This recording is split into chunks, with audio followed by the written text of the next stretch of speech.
Hi guys. Okay, so kumusta kayo?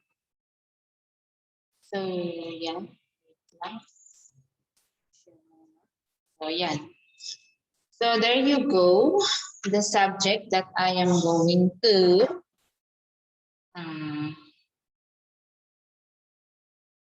subject for today that I'm going to discuss and give some information and with the supplement is yan, electronic commerce. So, yun lang. Intro lang. Yan.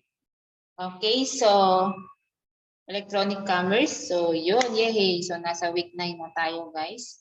So ano yung pag-aaralan natin sa week 9 is on the hosting services. Okay? So hosting services tayo. So at the end of the lesson, so ano yung ina-expect natin na mapag-aralan natin is yan, all about web hosting. So madalas siguro natin itong naririnig pero hindi tayo familiar or baka possible na nakikipag-transact tayo or gumagamit tayo ng mga web hosting na to pero hindi natin alam na web hosting pala or hosting services pala yung ginagamit natin. Okay? And of course, i-discuss din natin pahapyaw ang advantages ng web host over sa self-hosting. So again, ginagamit din po natin ito nowadays. And of course, it depends din sa atin kung paano natin i-apply ang different hosting services. Okay? So, yan. So, web hosting. So, web hosting have many advantages including spreading the cost of a large website over several renters hosted by the service.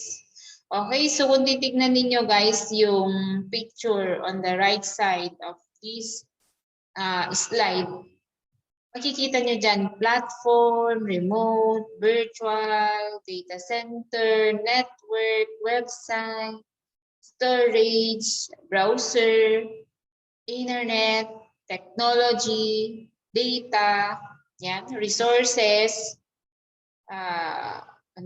software, yan. So, yan yung mga, bakit meron yung mga yan? Yan kasi yung mga need or nakapaloob para magkaroon ng web hosting. Okay? And so, web hosting, ano yung naipoprovide niya? It provide all the services. Okay? Pino-provide po ng web hosting lahat ng services na ginagawa ng ISP. Ano ang ISP ulit? Internet internet. Ano yung ISP? Internet. Kung IP naman kasi is Internet Protocol. How about naman the ISP? Internet Service Provider. Okay? So, yan po yung ginagawa ng web hosting. And of course, nangyayari lang ito nangyayari na ito nowadays because ipino-provide ito ng electronic commerce software.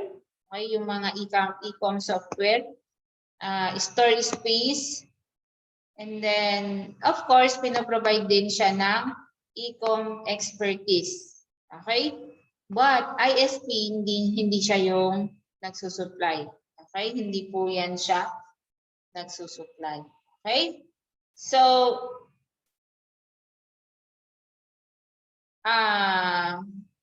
according to our lesson, and it's also written in your module, I hope you have your modules with you. para maintindihan ninyo yung pinagsasabi ko dito. So, or para makasunod kayo. So, sabi ng lesson natin, web hosting services have many advantages, including spreading the cost of a large website over several renters hosted by the server. Okay? So, pag pinag-uusapan kasi natin guys ang web hosting, syempre kasabay niyan yung kailangan nating or bakit ba tayo merong hosting services? Syempre, kailangan ma-provide or para ma-enjoy natin ang web hosting is kailangan na makapag-provide tayo ng software. Okay? Or ginagawa natin ito or nagbabayad tayo sa isang web host para sa security natin. And of course, to support kung ano man yung online business natin. And siya yung web hosting is siya kasi yung nagko-connect sa atin to the shopping store. Okay? So let's move on. So advantages of a web host over self-hosting. So ano ang advantages ng web host over self-hosting? So basahin natin. Web-established web host, not your cousin, Burns Fish Bait, and web hosting service provide you with a reliable server, reasonable cost, great functionality, and full-time technical support. When you sign up for the monthly service, there usually is no fixed length contract, so you can terminate the contract at any time. Okay? So, anong ibig sabihin nito? So, meron tayong, teka lang. Kapag web host kasi, ito yung mga web host na may bayad, di ba? So, yung self-hosting kasi, ito yung mga open source na mga web hosting or hosting services na free. Okay?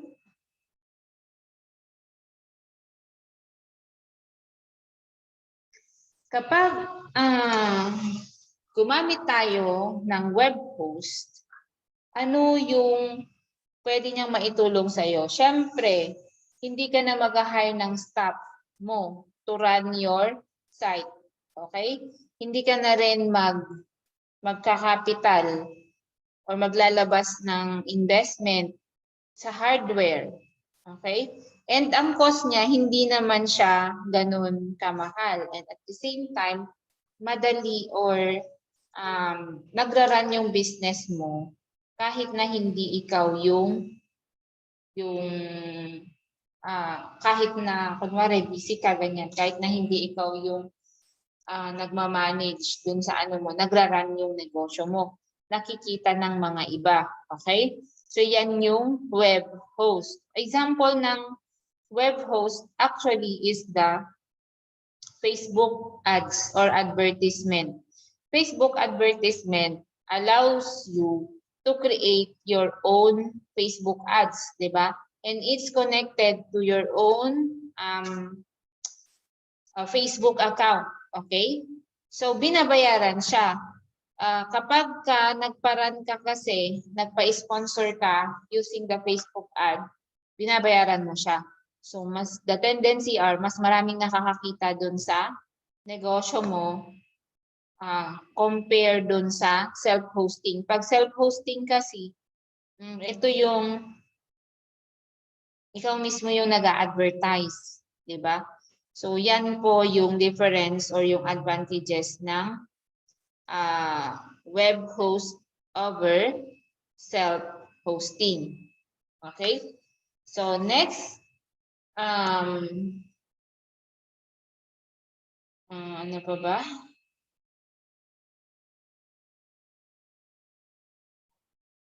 Next is yan, cost analysis of using a web host. Okay? So web hosting services provide large cost advantages over self-hosting. So for example, yung GU Shops na web host, no setup fee siya. No setup fee siya. Kumbaga kung gagamitin mo yung web host na yon, magpa-plug in ka ng mga products mo doon. Gagamitin mo siya, isi-set up mo siya for free, 'di ba? Free, walang fee. Pero meron siyang basic service na babayaran mo per month and it costs 824.95 per month. So yan yung babayaran mo per month sa kanya. So parang ano lang din, parang for example, PLDT, di ba? PLDT kapag nagpa-connect ka and it's postpaid, postpaid is yung monthly nakaka-receive ka ng billing statement, di ba? So yun yung binabayaran mo. Once na hindi mo nabayaran yung per month niya, anong mangyayari? Hindi mo magagamit yung service nila, di ba? Same true with web hosting or hosting services. Once na nag-subscribe ka, once na nagpa-advertise ka, once na gumamit ka ng web hosting service na may bayad, kailangan mo siyang continue or continuous mo siyang binabayaran. Kapag hindi mo nagawa yun, natural, mag-i-stop yung service nila. Okay? So, ganun. Sa Facebook ads naman, may kapag nag-send ka pa lang ng bayad mo, for example, yung may ipaparan kang ad na sama sa product mo. Halimbawa ko, may pinaran akong ad. Tapos, nagbayad ako, halimbawa, 1,000. And it lasts, sinasabi na dun kaagad kung ilang days magraran yung, ilang days magraran yung product na nakiki-sponsored. Ibig sabihin, lumalabas siya kahit na hindi mo friend. So, mas marami yung nakakakita. And sinasabi niya rin doon kung magkano ang invested amount doon sa ads na yon per day. And sinasabi din doon kung kailan mag-i-end yung payment mo. Okay? So, ganun po. Ganun ang web hosting. Siyempre, kapag nag-web hosting ka over self-hosting, mas madami yung chance na makakita doon sa produkto mo. Mas mabilis yung movement. Okay? But since naman we are taking advantage din sa technology, pwede lang din na self-hosting. Ang sinasabi nating self-hosting is self-advertisement, 'di ba? Kumbaga, on your own way, 'di ba? Ikaw yung gagawa to advertise your product. Ikaw yung mag-host, walang bayad 'yon. Okay? So ano 'yon? Siguro by simply posting online, shared post, mga ganon. Okay? So that's web host. Okay? Next, basic packages. So meron tayong basic packages ng mga hosting services online. Okay? So ano tong basic packages na to? So basic packages are free or low-cost electronic commerce software supplied by the web host for building electronic commerce site that will be kept on the host server. Okay? So meron tayong tatlong category. Tatlo ba? Yes, meron tayong tatlong category pagdating dito sa basic packages. Okay? I know that you are familiar with the host website. It's the GoDaddy. GoDaddy.com, 'di ba? So, si GoDaddy.com, siya yung binabayaran mo siya yung web host mo to advertise your product. Okay? So, binibigyan kanya ng link then, 'di ba? Binibigyan kanya ng link kung papaano kung just to check kung ina-advertise ba talaga nila yung product mo. Okay? So, fundamental host packages is hosting services in this class offer adequate space for your web store and forms-based shopping. No shopping carts here. Okay? So, anong ibig sabihin nito? Ang example ng fundamental host packages is the BCT. Okay? So, si BCT, nagbibigay siya ng free space. Okay? Si BCT, web host, nagbibigay siya ng free space kung saan pwede kang mag-upload ng mga pictures, maglagay ng mga information ng certain product mo as long as mag-a-agree ka sa rules nila. Okay? So, ano yung rules nila? I-allow nilang i-advertise sa site nila. Okay? I-allow nilang i-advertise sa site nila yung mga products mo. So long, okay, the condition behind is that hindi siya dapat personal account. Gumawa ka dapat ng business site or business account mo. At yun ang i-advertise nila. Ang nilalaman lang ng business site mo or business account mo is purely business, yung talagang binebenta mo. Okay? And syempre dapat walang adult content, 'di ba? So basta all about all about sa product lang ganun. And another example ng fundamental host packages is Visland.com and Hypermart site. Okay? So, kumbaga, ito yung magsiset up ka or i-allow ka ulit ng web host site na to or host site na to na tawag nito, mag-advertise ng product mo. Okay? So, very minimal lang naman yung sinisingil nila, pero yun, kailangan din nila ng mga sensitive information na kailangan mong i-provide para alam nila na you are a legit online seller. Okay? So, yun lang yung mga requirement nila. Ayaw nila ng personal account. Diba? Like, diba sa Facebook ads kasi is pag nagpa-advertise ka ng, or yes, pag nag-advertise ka ng product mo, anong ginagawa lang ni Facebook? Diba? Ang ginagawa niya lang is mag-create ka lang ng, mag-create ka ng Facebook ads mo. And then nakalink siya sa personal account mo. Yun naman yung requirement or yung rule naman ni Facebook. Facebook is also an example of hosting service. Okay? So, yun. Then next, meron tayong, yung pangalawa naman is yung banner service mall hosting. So, ano naman yung banner service mall hosting? Websites that help electronic merchants promote their stores online. Okay? So, ano naman itong naitutulong nito?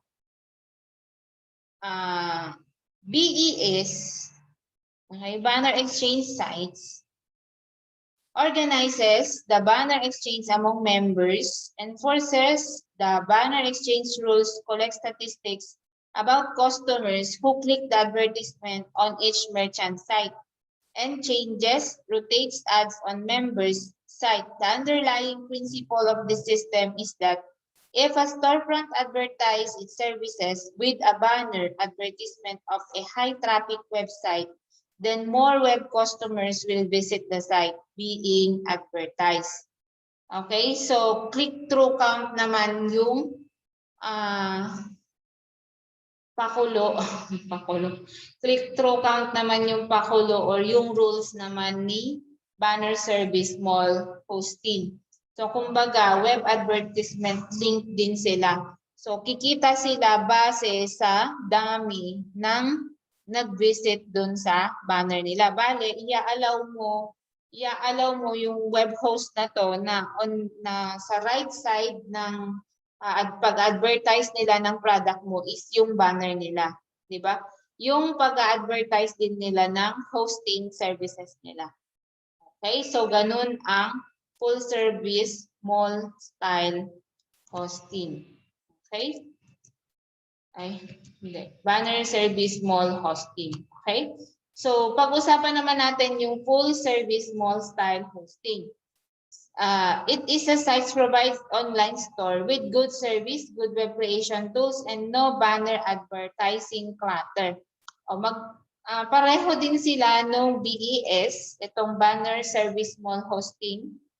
Dito sa full service mall, ang pinagkaiba lang nila is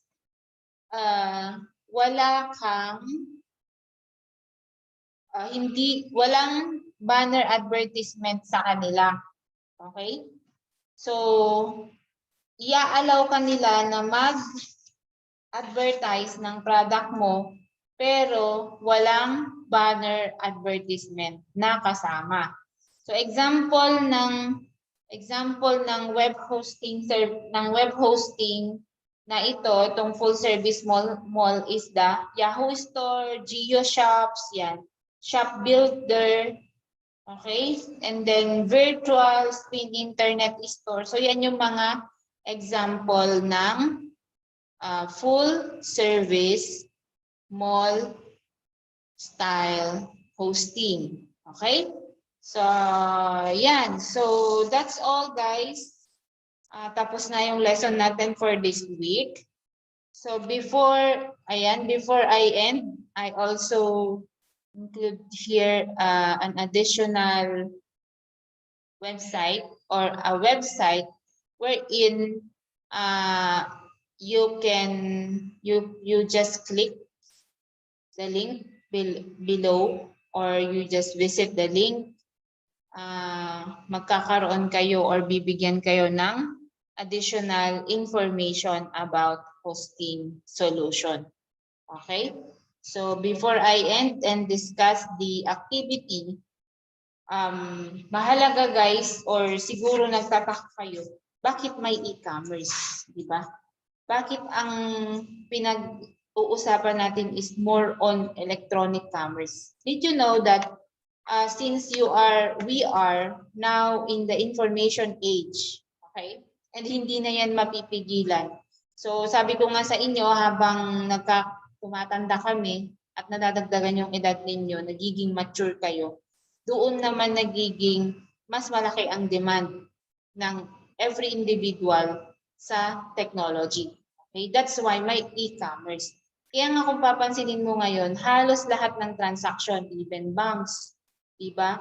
Merchants, napakaraming merchants. Pag sinabi natin merchants, ibig sabihin, yan yung mga mediator sa gitna. O, diba? Yung mga remittances, napakaraming remittances. Dati ang remittances, ang trabaho lang nila, ang ginagawa lang nila, send and receive ng pera. Diba?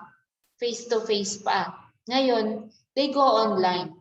Bakit? Lahat kasi ng mga industry ngayon, lahat ng mga business establishments, as much as possible, sumusunod sila sa trend. Dahil pag hindi sila susunod sa trend, maudida. Diba?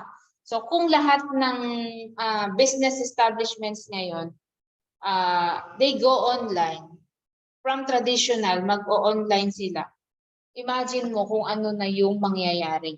Diba? So imagine the use of technology nowadays. Okay? So sa maniwala man kayo or sa hindi, di ba? Sa maniwala man kayo or sa hindi, napakalaki or karamihan ng mga tao sobrang independent na sa technology. Di ba? So siguro pag walang technology sa paligid natin, ewan na kung anong mangyayari sa atin. Okay?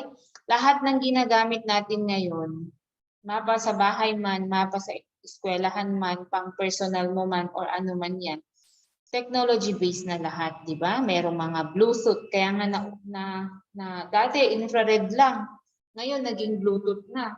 Lahat na Bluetooth, speaker, o yung nila earphone, Bluetooth na rin. Di ba? So connected, kumbaga ang dami ng nangyayari dahil sa technology, di ba? Kumbaga umaangat na rin naman tayo. Kaya hindi din tayo dapat pahuhuli, di ba? So ganun kahalaga yung web hosting services ngayon. Ngayon, kung hindi mo alam ang web hosting services, halimbawa, nakikipag-transact ka pala, yung pala hosting service na pala yung ginagawa mo, di ba? Pwede ka naman palang magnegosyo, di ba? Pwede ka naman palang mag-take advantage sa technology while you are a student, di ba? Pwede ka namang gumamit pala ng self-hosting service, hindi mo kailangang magbayad just to promote your small business online. Okay? So be careful rin guys sa paggamit ng technology kasi minsan madali tayong nakuhook, di ba? So wag kang click ng click. Kailangan na basahin mo munang mabuti. Kaya nga napakadaming lumalabas na malware din. Di ba? Napakaraming attacks ang lumalabas din. Most especially ang target nila is mga business owners or mga online sellers, yung mga nakikipag-transact online, di ba? So maging vigilant tayo pagdating sa mga ganyan. Marami ang mga estudyante, okay? Meron ilan sa inyo, they do business online. So be careful, di ba? So kapag gumagamit tayo ng internet, maging extra careful tayo. Okay?